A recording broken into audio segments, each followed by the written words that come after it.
Hello, everybody, and welcome to another interview by myself, Jamie Theodosi. Today, I'm joined by Charles Johnson, who takes on Azat Maksum at UFC Vegas 85. Charles, how you Ooh, doing ooh, today, mate? ooh, ooh, ooh, ooh, ooh, ooh. Let's What's up, go. baby?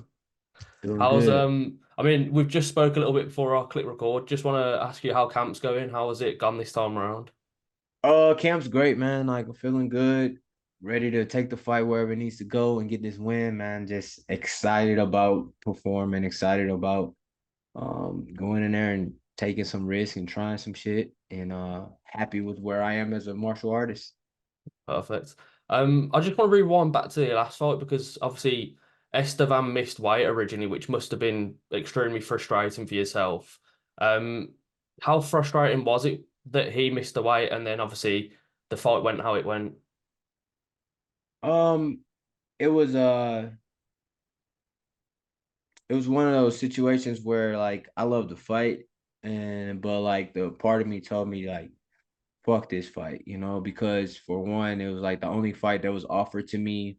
And then we had 5 months to prepare for it. And I felt like he missed weight on purpose as a way to give himself an advantage. And then on top of that, he was 2 pounds, like more than 2 pounds. So it's like, come on, bro. Like, you know what I'm saying? And then he's getting paid minimum contract. So like I get 20% of his purse. It's not shit compared to him winning and getting the extra 10K on his contract. So it's for me, it was bullshit. I didn't like it at all. But as a professional, you just gotta say I mean, only thing I said to Sean Sylvie was like, fuck it, we fighting, it don't matter. Let's go. Like Yeah, when it happened. Because that's just me. But afterwards I was pretty upset about it. yeah. Um, Obviously Estevan was undefeated coming into that fight, similarly to your opponent in this fight, Maxim. Is there an element of excitement going into the fight with someone who's undefeated, knowing that you can be there first, that you can take their row basically?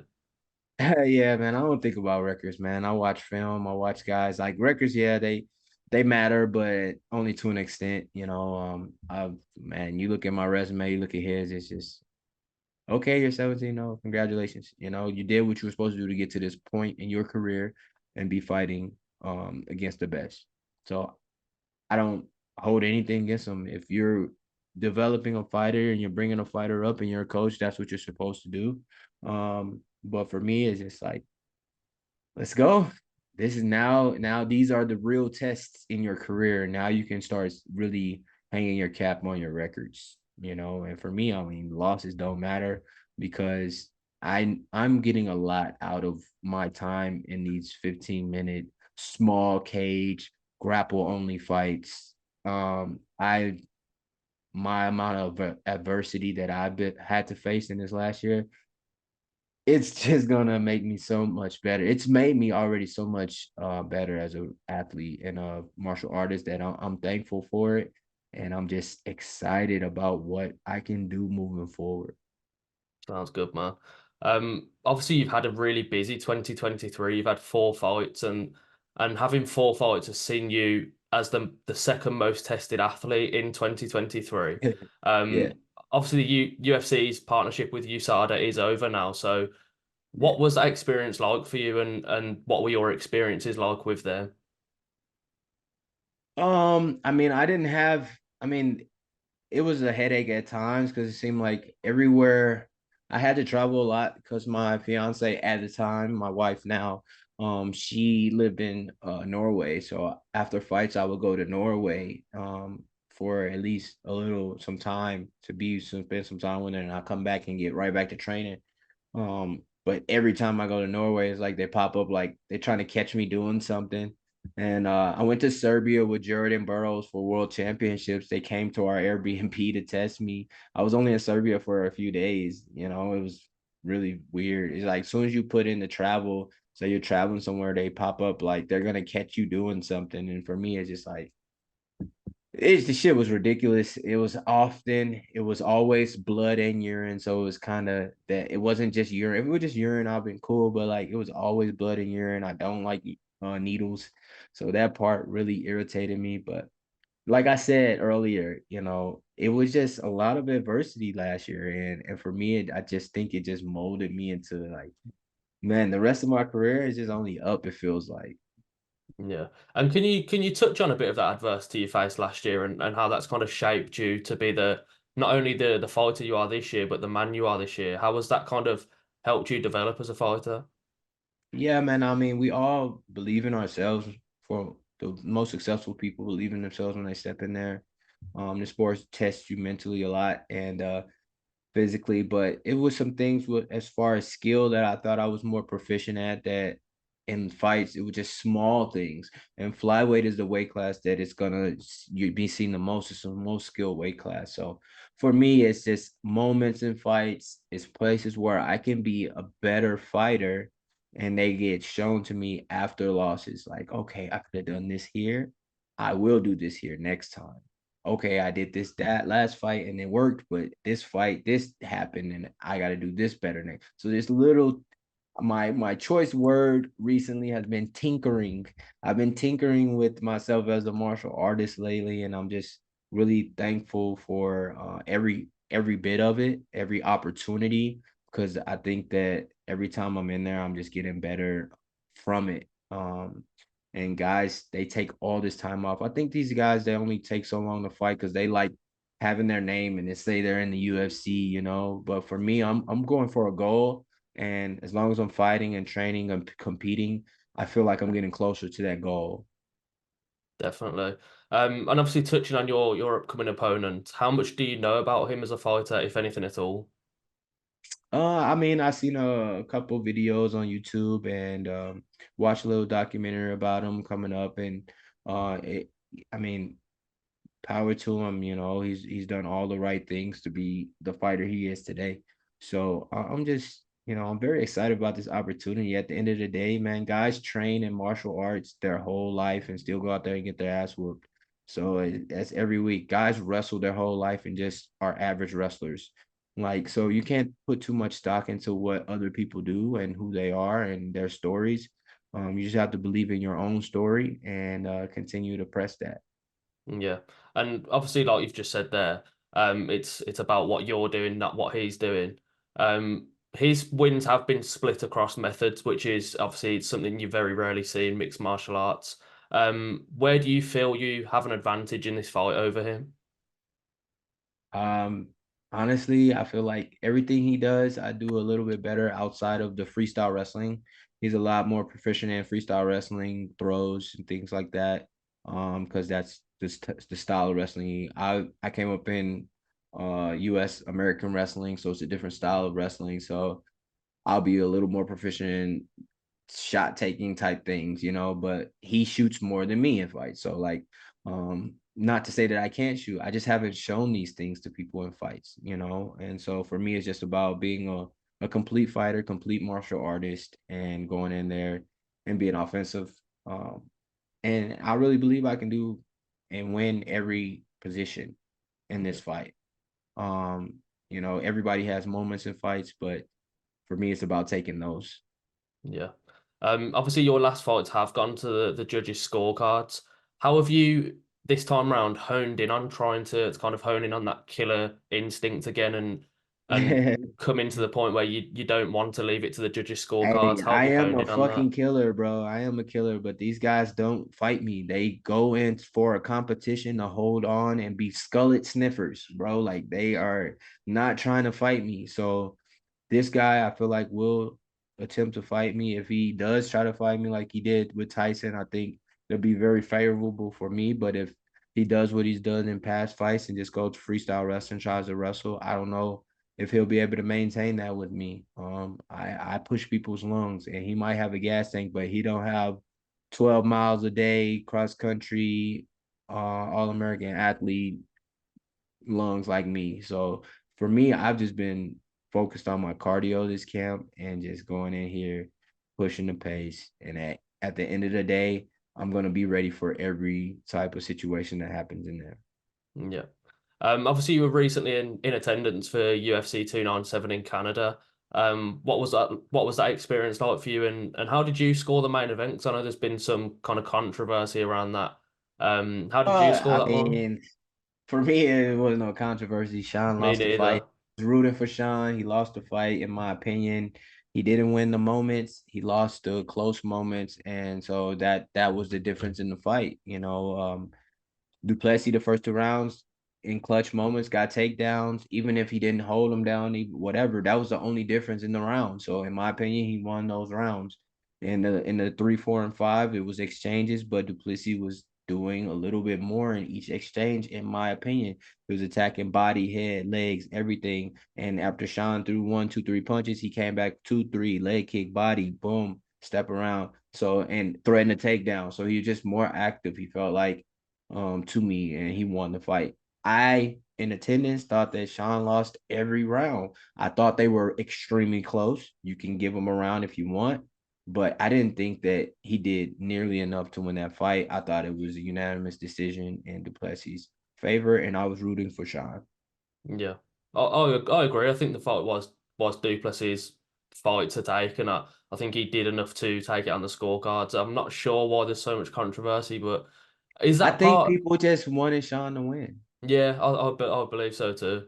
Is that a part of mixed martial arts that you kind of try and kind of just like push out there and not kind of take that part in? Because I know a lot of people have said that the mixed martial arts fan base is becoming a little bit volatile recently in terms of close decisions and that sort of thing. Is that something you kind of try and just push out of your mind?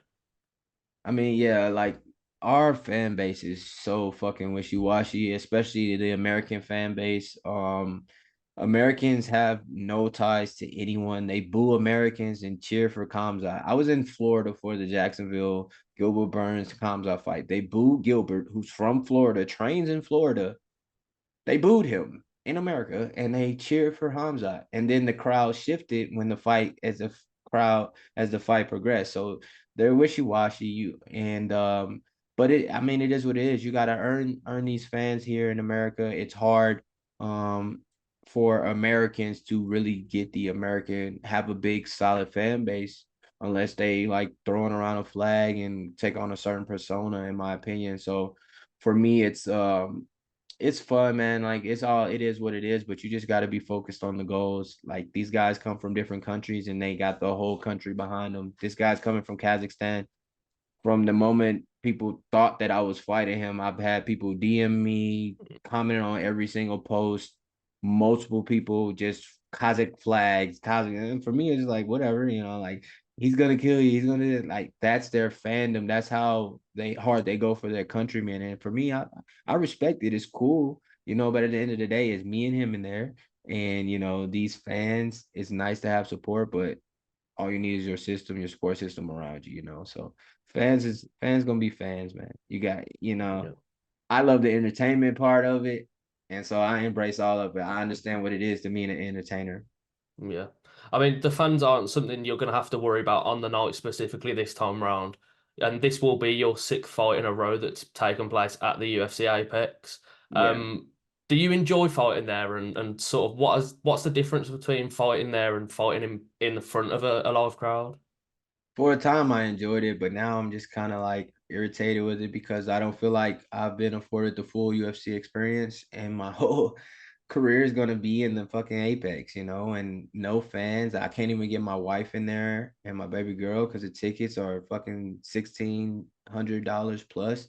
And they say they don't have any tickets every time I fight to give me one ticket for my wife. So it's pretty irritating. That's the most irritating aspect of it, like um for it to be in-house and stuff like that. I feel like you could give one seat for my wife, or for a family member, but outside of that, um it's always this one heckler guy in there. It's always heckling people. Asshole guy got money so he can be in there, and then it's all right. It's cool. I like the intimacy of it, like being able to hear him breathing and hear everything and stuff. But after being in the arena in Toronto and in Jacksonville and I've been to another show, I forget where Vegas. It's something about it. I love the fans, man. I love that energy. I love it. And I just feel like it always makes me like in my track days, like I always competed best in the biggest moments with the biggest amount of eyes on me and stuff like that. When I'm in the apex, it feels like a spar session. It doesn't feel like a real fight a lot of times. Yeah. 2024, the year that we get Charles Johnson back in front of a big sold out arena. How's that sound? Yeah, that'd be dope as fuck. Gotta get through Yeah. this guy, Yeah, get this win and just put on for myself, show the promotion that I know they know I'm valuable. I always show up. I take every fight. I step up for when other people don't do their job. So I know they know that I'm serviceable and they appreciate me. It's just about me um putting on for myself this fight, really. for sure. And if you don't mind, if it's okay with you, I'd like to end on a few more fun questions, a little bit quick Yeah, fire, let's just get it. to, Let's get it. yeah, Let's sounds go. good. So the first one is, if you could change or add one rule in MMA, what would you change or add? I just talking about this. When motherfuckers miss weight, Yeah, they lose a point. Like that's a good one. they start the fight down a point. So they already start the fight 9-10 in first Yeah, round. So like if they win the first round, okay, it's 9-9. I think that instead of fucking giving me $2,000 out of $10,000 purse that doesn't change and I still lose out on the other half of my purse, I think that makes a lot of sense. So that's what I would do. yeah, I like that one a lot. The second one is, and I apologize for asking you this in the middle of your fight camp. Well, it's You this good, close to the bro? fight. We talking about some Um, food. Let's get it's going to be food related, I'm afraid. it. If you could only eat one more meal for the rest of your life, but it gave the Hey, perfect pizza, nutrients, what was it? pizza, pizza. What what You topping? could put anything on fucking pizza, bro. You could put anything on pizza. You've So got. give me I'm gonna pizza. push you for a topping though. You've got to pick a topping. You've got I just got. one type I of can only top. pick one topping. No, no, okay. I'll give you three. You can have three. Three. All right. I feel like So that's fair. all right. So given we already got the sauce and cheese and what Yeah, makes up that's a pizza, yeah, right? yeah, Okay. yeah. So give me avocado, On a pizza. chicken, avocado, and I still try to be healthy. You hear me? Like I still want to get Oh, my oh yeah, out of it. yeah. I don't know, man. Chicken, avocado, and some type of sauce. I don't know. Some type of something. Maybe another vegetable. Maybe a mushroom. I don't know. Oh, okay, okay. I'll write that. Yeah. You're I'm at I'm not training. a picky eater, bro. I can eat anything that's not like shit for you. Like I don't eat Yeah, fast food and pork and stuff like that. So like, but on my pizza, man, I throw anything on there and I'll eat it. Like that's you veggies. can do that with pizza, I'll man. You can mix and do that. match. Yeah. Like you learn in this sport not to eat for taste a lot. So when you do Mm, eat for taste, you're not picky. yeah, that's fair You enough. try shit, Yeah, so that's yeah. fair. You're at training and someone gives you the aux cord or the Bluetooth. You can only play one song. What do you play? I'm gonna play I don't know. Something what's the situation? Where are we at? Are we Well, like at you're a in training. party? What are You're we at doing? training. You're at training. So you've Oh, got I'm to at take that. training. Yeah, Oh, am I playing a playlist or just one song? just one song. You can only play one song. Oh, okay. I'm well right now I'll probably just throw on Ludacris, one of his songs, because his songs is still fun as hell to this day. Or the Fugees, Fuji Okay. La or some shit. What about if you're at a party then? How about that one? Man, if I'm at a party, I'm gonna play whatever's trending, probably some Drake shit. Whatever his number one song is at the time, I'm gonna throw that on and get the vibe rolling. Yeah. Okay, this one you can get creative with it. If you could make the perfect fighter using fighters from past and present, who would you use for the attributes of grappling, striking, heart, and IQ?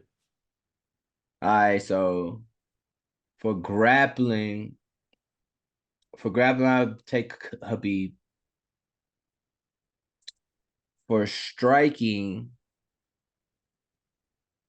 For striking, I would take